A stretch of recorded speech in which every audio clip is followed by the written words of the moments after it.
Hi, I'm Laura Stewart from the Reading League, and welcome to Teaching, Reading, and Learning, the TRL podcast. The focus of this podcast is to elevate important conversations in the educational community in order to inspire, inform, and celebrate teaching and learning. When we think about informing and inspiring, no one characterizes that more deeply than our inaugural guest, Dr. Louisa Moats. I'm guessing everyone listening would characterize Louisa as one of the tireless trailblazers in our field. She has certainly touched my life in very profound ways, and I'm sure she has for many of you. So sit back, relax, and enjoy this episode with Dr. Louisa Moats.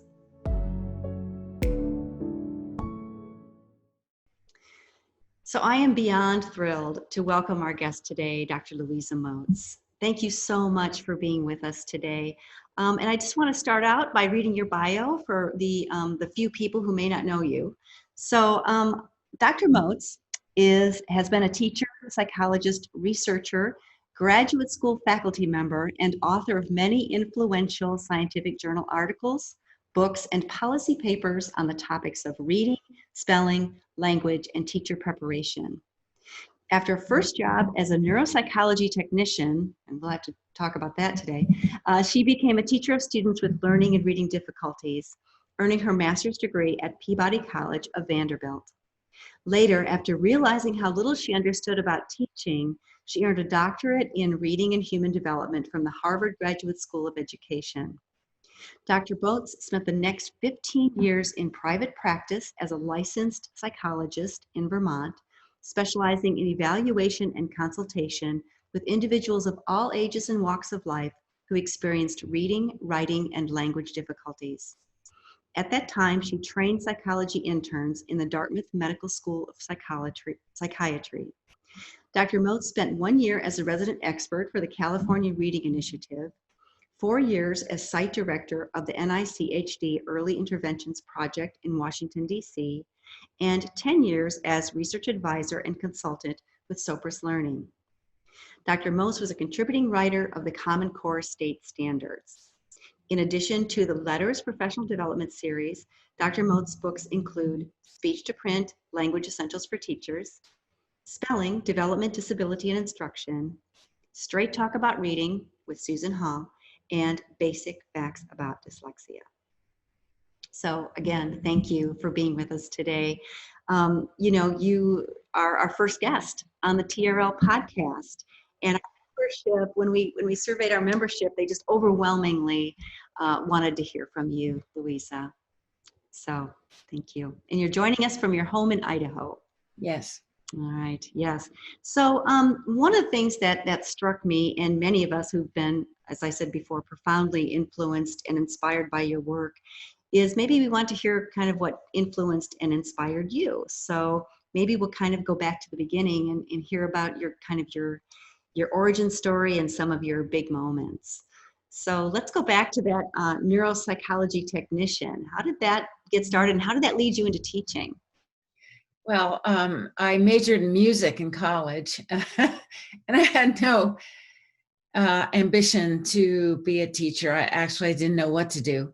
So after going to Wellesley, and getting this liberal arts degree, I went to secretarial school, learned how to type and take shorthand, and got a job as the secretary in the neuropsychology department. It was the first neuropsychology clinic in Boston. And my sister knew the director, and that's how I got the job. So after about 8 weeks of typing all the reports that were coming from the neuropsychologists, my boss said to me, I think we need to train you to be a lab technician, and that we're sort of wasting your potential by having you take shorthand and type reports. So literally, he put a white coat on me and several other young women he had recruited for this purpose, and turned us into lab technicians. And what that meant was we were trained to give the Halstead-Raytan neuropsychological test battery to all of the patients from the neurologists who were referred for evaluation. And at first it was just adults, Yeah. adults with strokes and head injuries and tumors and chronic degenerative conditions.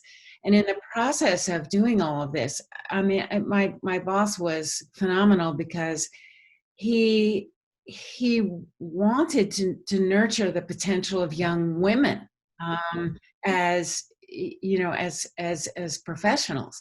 So then children were coming into the clinic with learning disorders that were unexplained. And usually what happened was, kid was referred for not being able to read and write.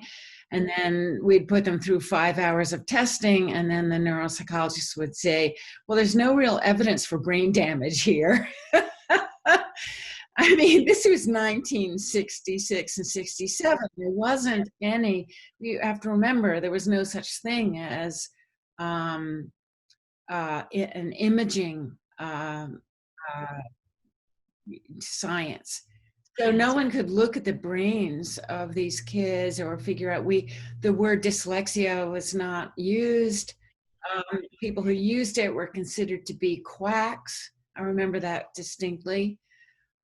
There were no schools. I mean, there was nothing. The advantage of being as old as I am is that I can see where we have come since then. And there were no special education laws.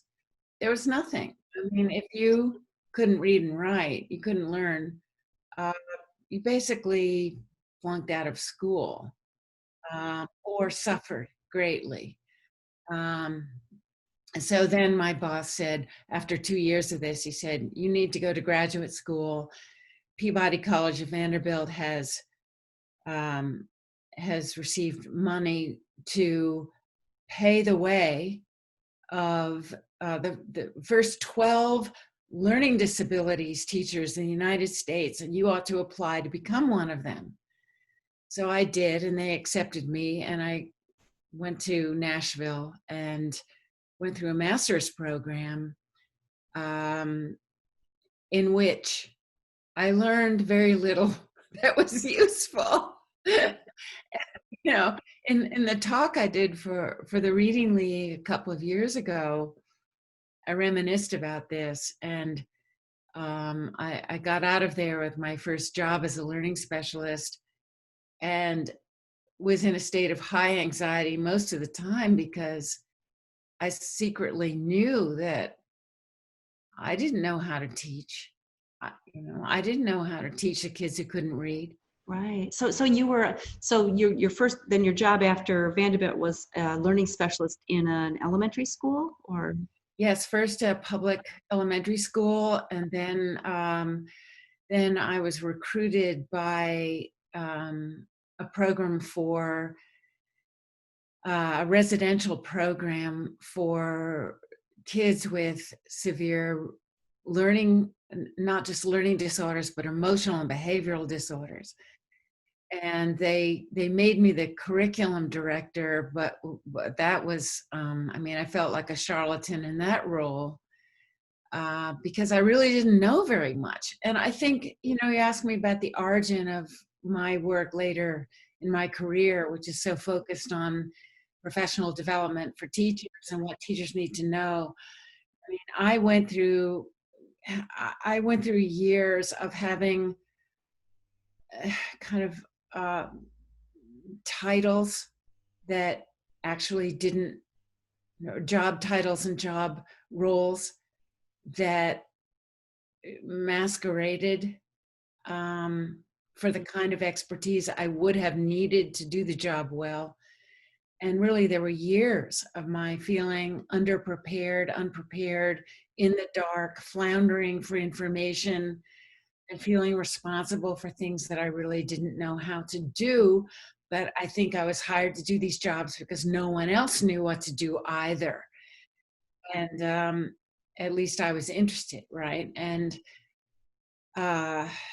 I hate to think of all of those kids that I personally failed at that time. And I think that's a lot of my motivation. Well, then, right after that, I went to California had another job in a day treatment program for kids with serious learning and behavioral and emotional problems all combined, usually, severe attention deficit, severe learning disorders. And again, I was the curriculum director and I tested kids and prescribed things. Well, I then began to learn by accident about direct instruction in reading because one of our teachers whom we hired had been through a workshop. This was the 1970s, and she had been through a workshop on what is now known as reading mastery, and showed me how you teach reading. And it was so eye-opening. But then, I sort of went on not knowing anything. Then was hired back in Boston as the learning specialist in neuropsychology. And at that point, my boss said to me after rehiring me, he said, well, this position I've hired you for requires a doctorate. So you have to get a doctorate. And at that point, Harvard was down the street. And I thought, I was really kind of a lame brain at the time, I have to say. Young, not very ambitious. And this boss of mine kept sort of kicking me in the rear saying, you have to do this. So I applied to Harvard, and Jean Shaw was the head of the reading department. And I thought, I didn't know what I didn't know. So I'm very, I empathize with people who don't know what they don't know, because for years I was in that. And then when Harvard admitted me and I started my doctoral program, and I had Carol Chomsky as she became my dissertation advisor, but she was obviously an eminent linguist. And she said to me, you can't teach reading unless you know this stuff. So that's when I began to really learn something useful. Right. So this is, it's so interesting, because when you talk about, feeling like a charlatan, I just feel like we hear that story all the time. That's kind of my story too. I think so many of us, and those who started out as teachers, I think many times we feel like, well, I didn't know what I was doing. And, when you talk about being in California, and that's when you actually learned how to teach reading, right? I think about many of us, were taught kind of around reading, like things to do around reading. But understanding how children progress as readers and how instruction, can match that progression, that's a big aha, for so many of us. And I just appreciate that, that we've all kind of gone through this journey, and how that led you to really be sympathetic to how teachers really require that kind of linguistic preparation, because you knew that that was critical for you moving forward in your career. Yeah, yeah. So, so how far do you think, we've come in terms of kind of our educational community as teachers of reading? How far do you think we've come since, some of your early work? Well, the state of affairs with regard to that is very mixed. So I would say, well, in some ways, we've come a long way. In other ways, we are shockingly out of step with what we ought to be doing. So let me clarify. I think there are, let's say, in the realm of research, which really picked up speed in around the early 1990s, although it had been ongoing at the Haskins Lab, in particular at Yale University, early research on the relationship between language processes and learning to read and spell. I mean, that's, to me, that was the, the nucleus of the work that now informs what we know, what we should be doing.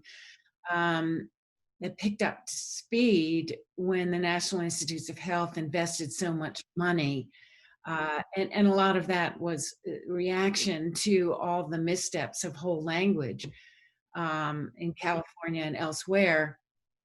Um, uh, the area in which we made the most progress is our research-based understanding of what goes on when kids learn to read, and understanding brain processes, understanding reading development in quite a specific way, understanding how the threads of the reading rope interact over time in reading development. I mean, all of that science is quite well developed. Mark Seidenberg's remarks notwithstanding. But we have a lot to go on as we think about the students in front of us as we're teaching reading. At the same time, your average teacher, you're in a public school classroom, does not act on the basis of that information. And so that unfortunately continues to be true. So we are letting students down, and we are not, I mean, look at our national data. We're not, on the whole, making a dent in our national reading problem, in spite of the fact that there are entities like the Reading League, which is having a big impact in many circles. We are still, we have a long way to go. Yeah, so yes, yeah, so basically we have this body of evidence, and it's been robust, it's been with us for quite some time, but what you're saying then is this translation into the classroom, right? So is it a teacher preparation issue? Is it an in-service issue? Is it both? What are the barriers that you think are really keeping us from utilizing that evidence base? Yeah, well, of course, that's the big question, the most important question, because if we can really get a handle on where the barriers are, then real progress can be made. And the answer is that there are many barriers that are sort of co-conspirators in maintaining the status quo, perpetuating bad ideas, failing to support teachers and better practices. So, and not any one of them, there's not one culprit. It's a kind of co-conspiracy of resistance, and so where are the barriers? The barriers are entrenched ideas in the schools of education that are changing very slowly. The barriers are the appearance that reading instruction should be pretty simple and straightforward, and so publishers put out these simple-minded solutions to reading instruction that people embrace because they have face validity and intuitive appeal. Things like leveled books, or three cueing systems ideas. A naive person might embrace that kind of stuff because there's a void there, and the publishers respond to the void with these simplistic solutions coated over with nice slogans, and then there's a culture in education which is very hard to put your finger on, which is, where's the source of this? embedded culture and education of kind of, quote, humanistic ideals and now social justice ideals are tied in with flaky ideas about how to teach reading. That, if you have, Julie Washington likes to talk about this, if you have a library of books that better represent the social strata and racial diversity in our society, and you have kids reading from books where the illustrations are, more like what kids really look like, that's the solution to the problem. Or you have more, a lot of energy is focused on, well, let's get more teachers who are of diverse racial and economic and experiential backgrounds to match the kids. Well, that begs the question, well, still, how are you going to teach them to read? Yeah, right. Yeah, I mean, as you say, although those things are very important, but when we think about equitable access to education, are we ensuring that all of our children have access to high quality instruction to teach them to be successful as readers and writers? Isn't that essentially what we really are focusing on? And the high quality instruction requires people to be very well informed about several things. One is the structure of the language that they're teaching to kids. That's the missing foundation, as I often say. And another is all the practical skills of implementation. This is complex. And as I have written, teaching reading is rocket science, meaning that there are no simple-minded solutions that are going to work. You have to be a decision maker. And your decision making has to be informed by knowledge of language, knowledge of individual differences and what causes them, how to think about that, and how to think about your choices as an instructor, which you're making all the time when you're making all the time. I was sharing with somebody recently how I read this article about how many decisions a teacher makes every day, and it's over 1,000 decisions that a teacher makes every day. And how do you discern what's kind of the next best step with this child? And if we have internalized this body of evidence, and if we understand the linguistic underpinnings of the language, if we're equipped with that, that really becomes kind of a gatekeeper for those decisions that we make in the classroom. Yeah, so it really comes down to that, doesn't it? The well-prepared, knowledgeable teacher. Yeah. I'm just thinking of an illustration of this, okay? Because I'm writing a paper for the World Bank about how to teach reading. And so the first thing kids have to know is the alphabet letter names, I think, okay? Uppercase, okay? And then, so if you're teaching this, how do you do it? And what are kids going to be confused by? So as a teacher, you have to realize that the confusions can come from several sources. Confusions can come from the appearance of the letters. The confusions can come from the similarities in the names of the letters. The confusion can come from the fact that the sounds that the letters represent have confusable properties. So right there are three possible sources of confusion. And if you're looking at a kid who is learning the letters, and they mix things up and they don't get it, well, what do you think of? You have to think, okay, are they confusing what they look like? Confusing letter names that sound similar? Are they confusing letter name, letter sound relationships? So right there, it should seem to be simple that you're teaching the alphabet, but it's not easy to figure that out, right? That's such a great illustration because it sounds so simple, right? We're teaching the alphabet, but even that requires us to teach somewhat diagnostically, right? teach with these confusions in mind, so you know kind of what the next thing you need to do. Right. And for example, where do you put the letters M and N in that instruction? Okay, there are visual similarities. They're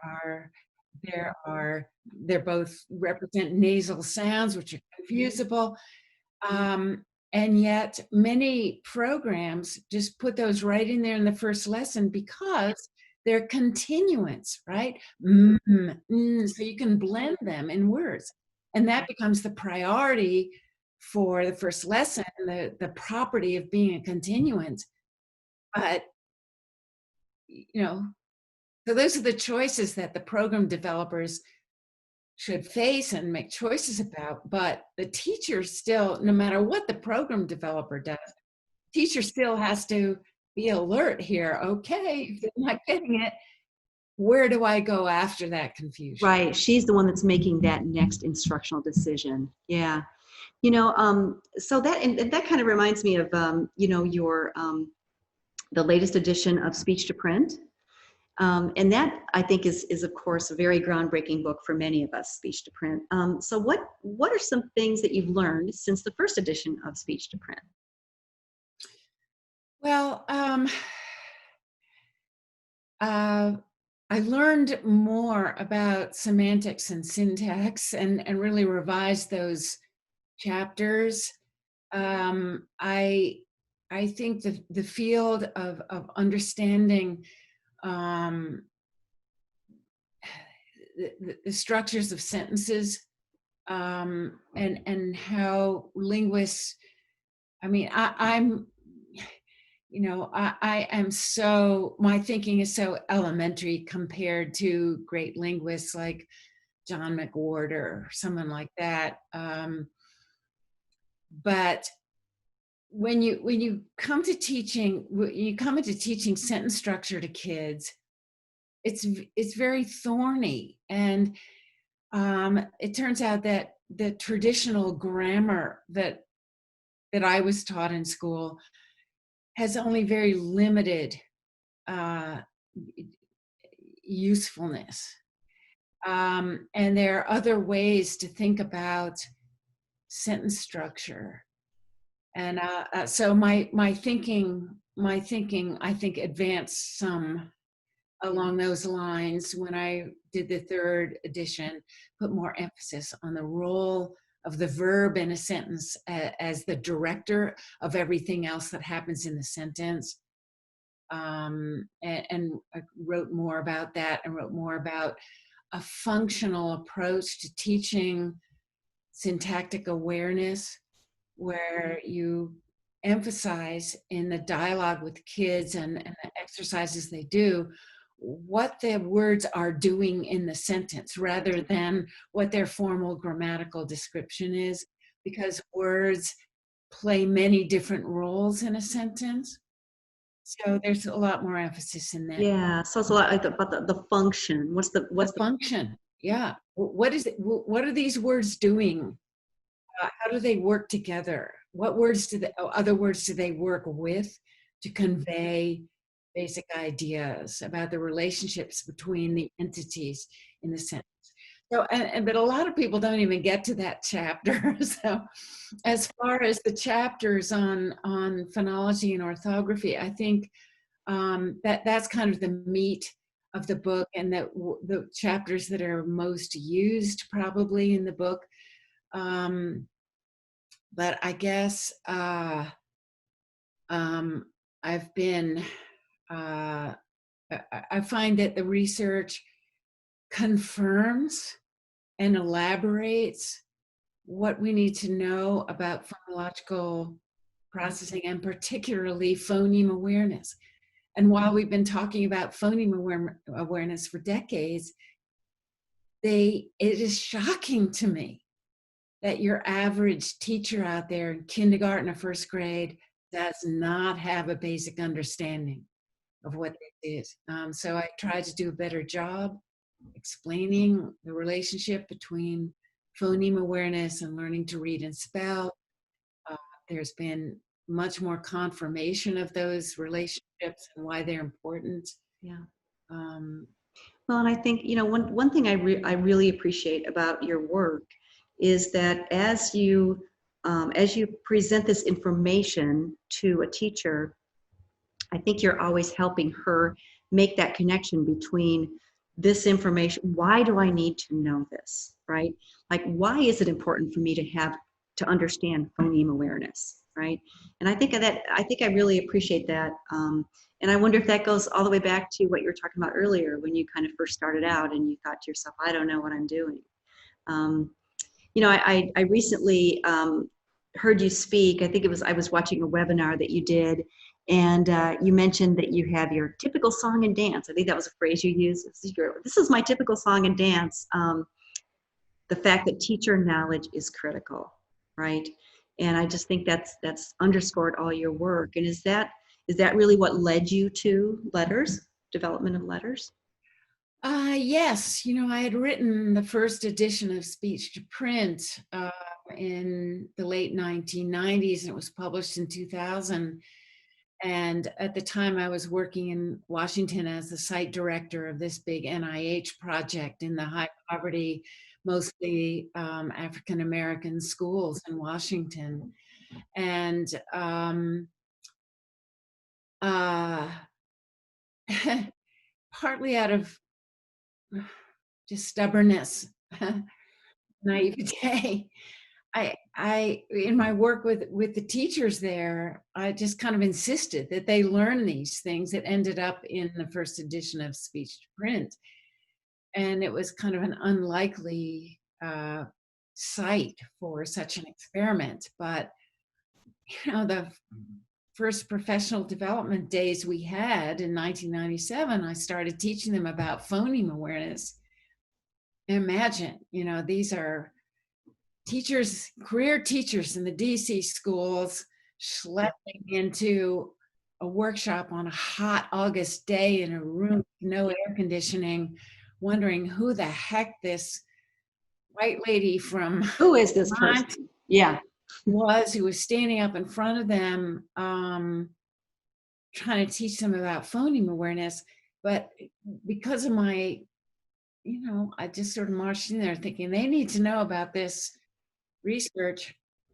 They actually were wonderful students and realized right away, as they were implementing open court, most of them, and also the Houghton Mifflin program at the time, realized this was working right away. As they started to do these activities and started to teach us, they would say, my kids are learning how to read. These are the kindergarten and first grade teachers. My kids are learning. And so we over years formed a great partnership, and they were very receptive to the knowledge base, implemented it very skillfully. And saw the results, right? And we saw the results. These kids went from the 17th percentile on average to the 48th percentile on average by the end of third and fourth grade. And it worked. It worked. So I think a lot of our listeners may not know about that NICHD project. So can you give us a little more background on that? I think they'd be interested to hear that. Well, the University of Texas and Barbara Foreman and Jack Fletcher had been recipients of major NIH research grants in Texas, and they had proposed an implementation study basically to show that what they had already learned from an implementation study in Houston could be shown to be effective in high poverty schools. And Congress at that time was very interested in scaling up what was known from existing NIH research to more high-risk populations. So that's where I came in. Barbara Foreman had proposed to the NIH that they do a joint project between Houston and Washington, D.C., and talked me into being the site director in Washington, D.C. And then the project was funded. It was a $10 million research project over 5 years, actually. It took us 5 years to get all the data. And what we had to show is that if we taught the teachers what to do, we provided coaching in the classrooms, we provided instructional materials, and we provided assessment support, that these high-risk kids who are, for years very low performing, could in fact be taught how to read, and the teachers could be taught what to do. And that's what we did. So I was down the street from Congress. I testified to Congress 3 times in my years there around professional development, teacher training. And so part of what we provided was the impetus for the funding for the National Reading Panel report, which and the work of the National Reading Panel, which began in 1998 and went on through 2000. So I got to go and watch them at work several times. Yeah, and that was in my estimation a really exciting time, right? During the National Reading Panel years and subsequent Reading First years. That was a pretty watershed moment when I think about myself as a teacher coming up. I came up as a whole language teacher, so really at that point in time, knowing that there was an evidence base and understanding more deeply the foundational skills, that was a moment. That really was a moment. Yeah. Yeah. And here we are 20 years later. I know. Yeah. So when you think about some of that early work and you think about the development of letters, why do you think your work has struck such a deep chord with so many of us?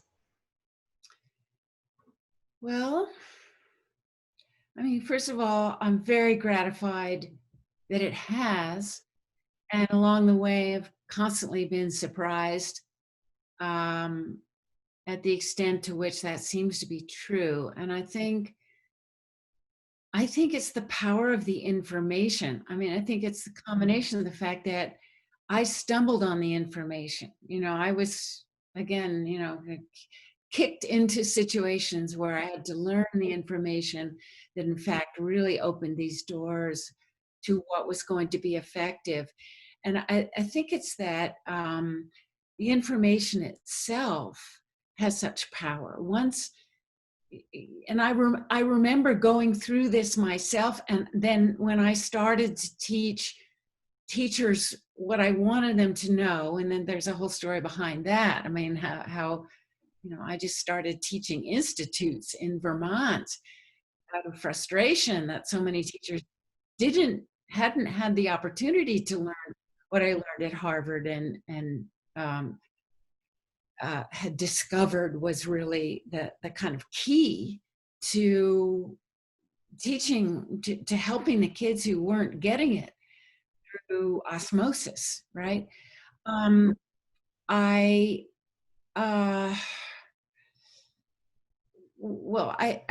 think that once teachers have some insight into the speech to print relationship, and they start seeing what's going on, and we can show them what the spelling errors are telling us, and what the reading mistakes are telling us about the learning process.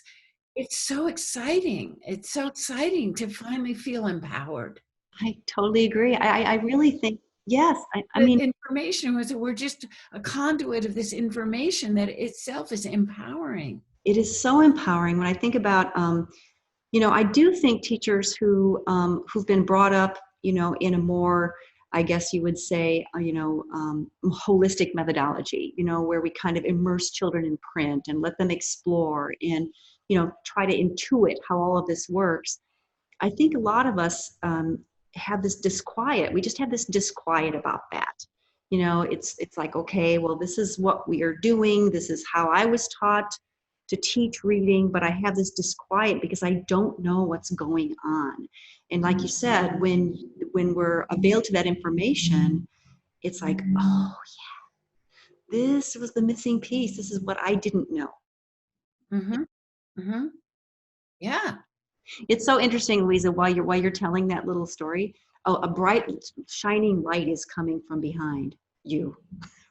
Oh, it's the sun to the east of my house. There's no way I can shut that down Exactly. So what is the question you get most often about your work, or questions you get most often about your work? Well, the question over and over again is, why didn't anybody teach me these things before? Yeah. Hmm. You know, it's so common now that I'm trying to release responsibility for a lot of the work in letters to now, you know, dozens of colleagues who are wonderful and persisting through the COVID age and everything, helping people learn the information through letters and through using speech to print. And um, over and over and over, they funnel this back to me. You know what people say? They say, why didn't anybody teach me this before?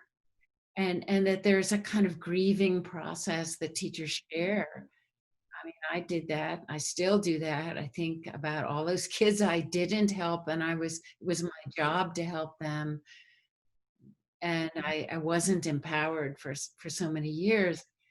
Um, that sense that, you know, regret. Yeah. Yeah, I just appreciate that so much. I appreciate that you say there's a grieving process. I agree with that. I mean, we as teachers, that's what's in teachers' hearts, right? Is to do right by our students, and the grief that comes with saying, "Oh my gosh, I could have," right? Or but then I love the way I love the way you keep coming back to empowerment. Knowledge is power, and in empowering, having this base of knowledge from which to choose practice, that is a very empowering thing. Yeah. And you know, our slogan, you have to be smarter than your program. Um, I think teachers know that they are smart when they know these things. They can explain language to kids. They can make choices that are going to be good for problem solving. They are confident. They can forge a path through this struggle of learning to read for so many kids, and that makes them feel efficacious. Yeah, yeah. I mean, it kind of feels like you've um, you've shown teachers what's behind the curtain or what's behind the veil, so that teachers can show kids what's behind the curtain. I think back about my first years teaching, and again, we taught around reading. You know, we we didn't really teach. It was kind of like this mystery that we wanted kids to somehow discover. Right? And let's demystify this. Let's demystify this for ourselves as teachers so we can demystify it for kids. That's such a great gift you've given us, really. Such a great gift. Yeah. So what do you think is kind of left to do? I know you identified, some of the obstacles, the entrenched, maybe schools of education, publishers, some cultural issues. Kind of what is on the horizon, and maybe this is a reflection of what's on the horizon for you in your next chapter. What's left to do? Well, there's sort of two things I think about. Um, One is on the research frontier. um, well, you know, Mark Seidenberg is a real inspiration and guiding light, I think, for all of us. He's so brilliant, and his book is so brilliant on language at the speed of sight. He's the ultimate skeptic. So just when I'm feeling pretty good about all that we know, he comes back and says, well, you know, we just don't know that much about how to teach. And I think, well, that's a little harsh because we know a lot about how to teach. But I think what he's getting at is there's so many other questions that can be addressed with more refinements in research that would bolster our case. So that research is very hard to do, because when you start researching the process of learning how to read, there are so many variables that you have to account for in order to sort of put your finger on one thing. But nevertheless, we chip away at it, and I'm thinking of Linnea Erie's work as just the most outstanding example of how to chip away at the little things that add up, and her evidence that at a certain stage it really is helpful to teach kids about the articulation of speech sounds, and it really is helpful to do connected blending of sounds at a certain stage of development, and those things that she is working on now. So we have and those are, those are just about word recognition. All the other things about the relationship between background knowledge, understanding of language.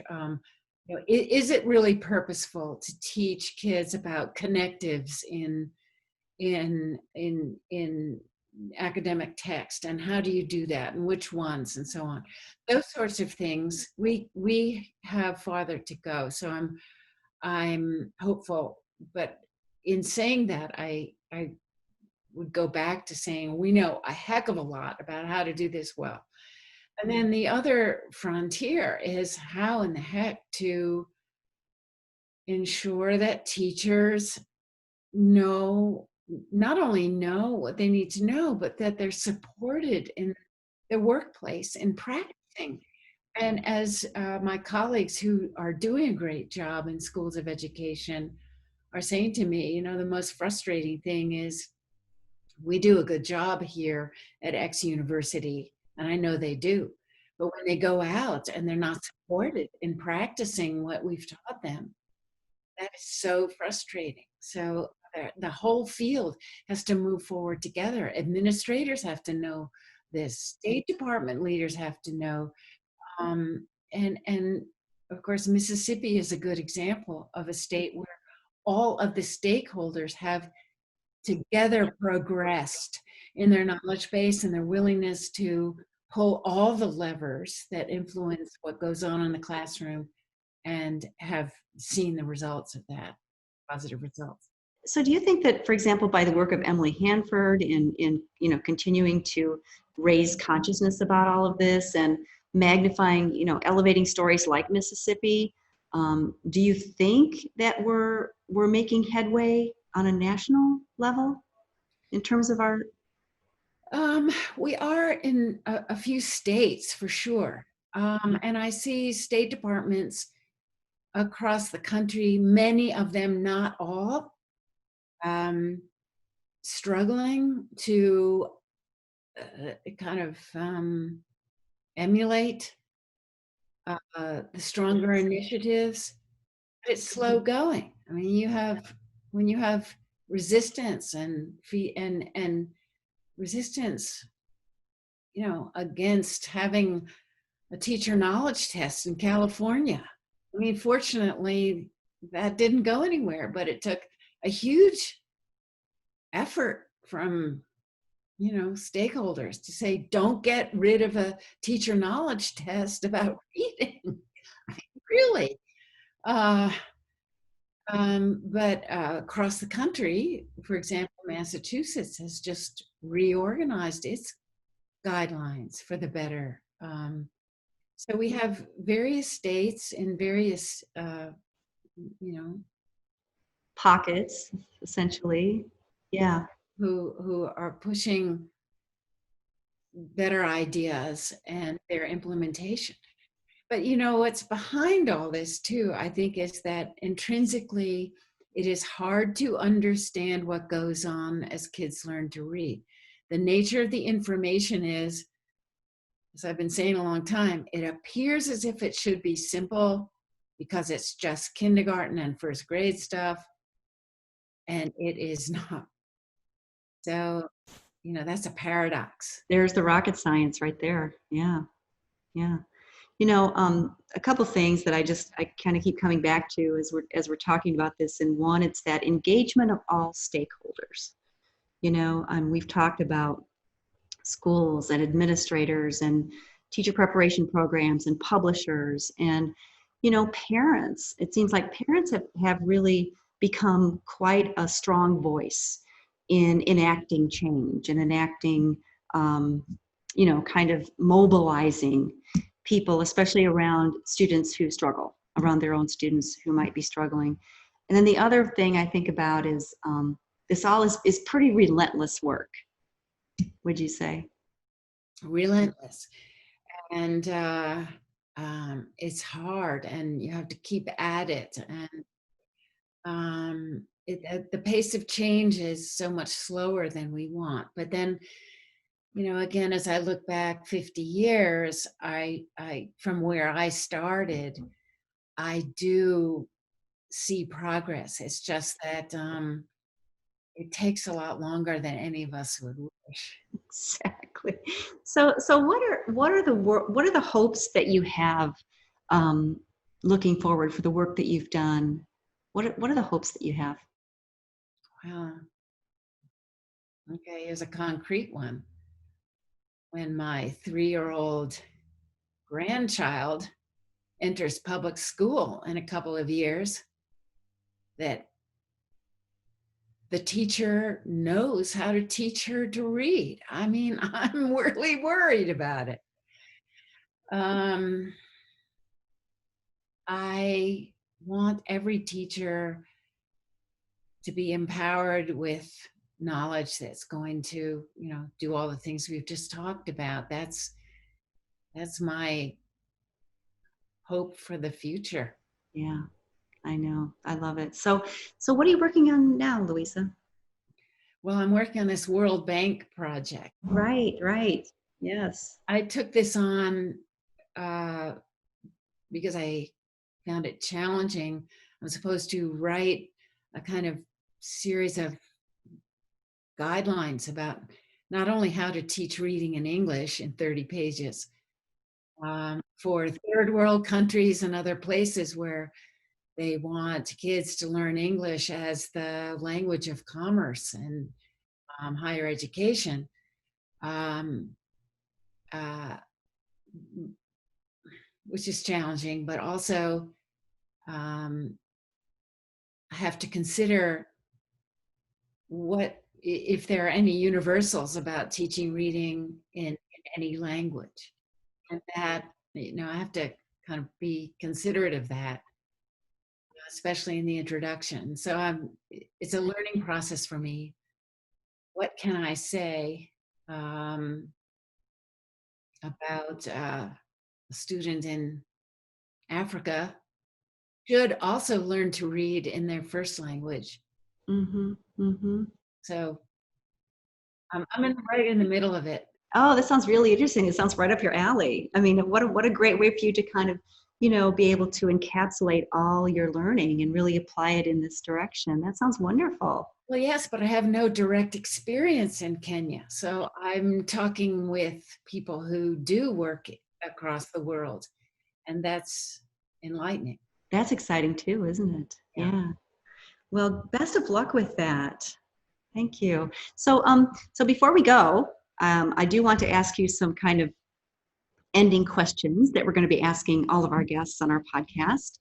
So the first of those is, who was your favorite teacher growing up and why? Oh, gee, that's Or, great. or one of your favorite. Yeah, I think of my English teacher in 8th grade, Mrs. Hunter. I remember her. She was rigorous, she was demanding, and she did what to me is a model for teaching kids really at any level. She combined the close reading of great literature, and what stands out for me is we read the Odyssey word by word in 8th grade with her guidance. As she combined that with really good teaching and how to write a sentence and how to write a paragraph and how to the tools of good language use. So I'm grateful to her. I think I learned something about writing in 8th grade because of her. And I learned something about close reading of complex text that stayed with me for life. Wow. Thank you, Mrs. Hunter, for that. Yeah, thank you, Mrs. Hunter. So name a favorite book, either as a child or as an adult. Oh my, so many. Okay. A favorite book. Okay, let's see. One that stands out. Okay, The Help. um, I mean, I have many favorite books, but The Help, because it's kind of the author has kind of disappeared from view. Elizabeth, whatever her last name was, what she captured was the dialogue of a culture, the dialogue of several cultures that it was so well written. And I remember her also, you know, the story because it was made into a movie and all. She came to the Sun Valley Writers Conference and gave this most amusing lecture uh, to us, the audience, about her own experience growing up in Jackson, Mississippi, with her African American maid, and who was an inspiration for a lot of what went on in this story, and also her personal education in I guess, a religious school in Jackson, Mississippi. And she said where they denied evolution science, and then she said, she said, imagine my shock when I went to the Smithsonian Institution on a tour and saw and discovered the dinosaurs. She said, because no one had ever taught me about that. I mean, she was funny, she was insightful, and she had this as a writer, as a new writer, this mastery of dialogue and the use of language to make her characters come alive, and all of that has stayed with me. Oh, how wonderful. So the book itself, but then also just the author and her story. And all right. What are you reading right now? What am I reading right now? I'm reading about the Hemmings of Monticello. I'm reading Annette Gordon Reed's marvelous, incredible history that was buried for 150 years.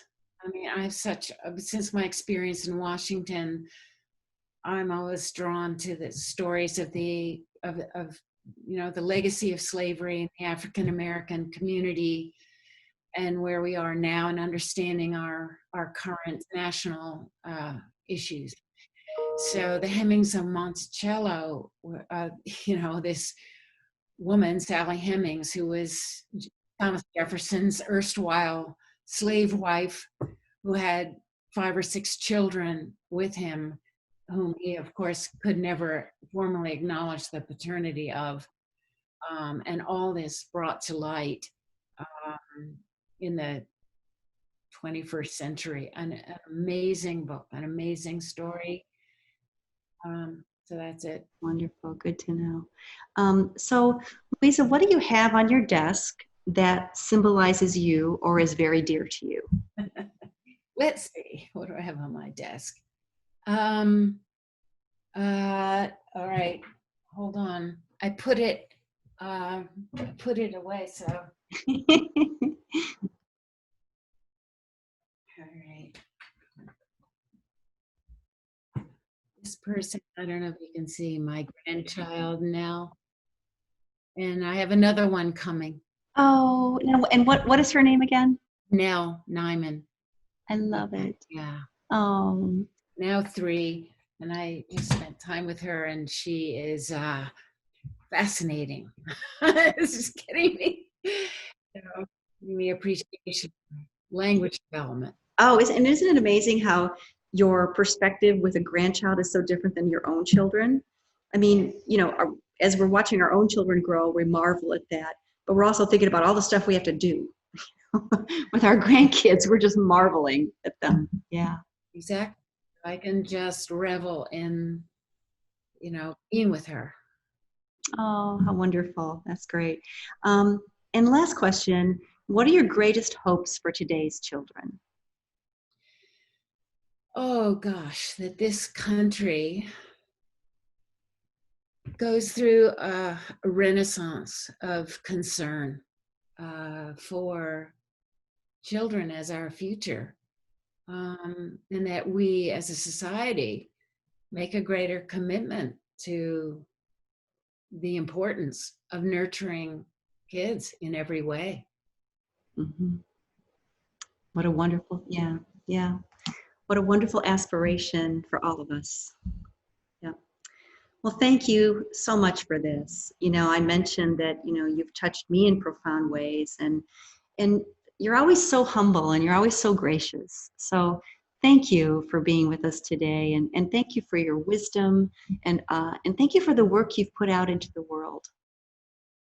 Well, thank you, Laura, and thank you for all the work that you're doing with the Reading League. That's, one of the great um, uh, spheres of activity that is adding to my sense of hope for the future. I love everything that's going on. Oh, thank you. Well, there's work to be done, right? Onward and upward. All right. Well, thanks again, Louisa. All right. All right. Thank you, Laura. Bye-bye. Bye. I am so grateful that we were able to talk with Louisa Moats today. What a gift. And thank you for tuning in and listening. We at the Reading League are committed to bringing you important conversations like this. And we're also committed to bringing you lots of great resources to support you on your journey. So if you haven't had a chance to check us out, please do at www.thereadingleague.org. Check out our mission, our knowledge base page, our YouTube channel. We've got lots of great resources for you. And we encourage you to join us. Please become a member. And also please join our Facebook community so you can share your journey with fellow educators. So once again, thank you so much for listening, and we hope to see you next time.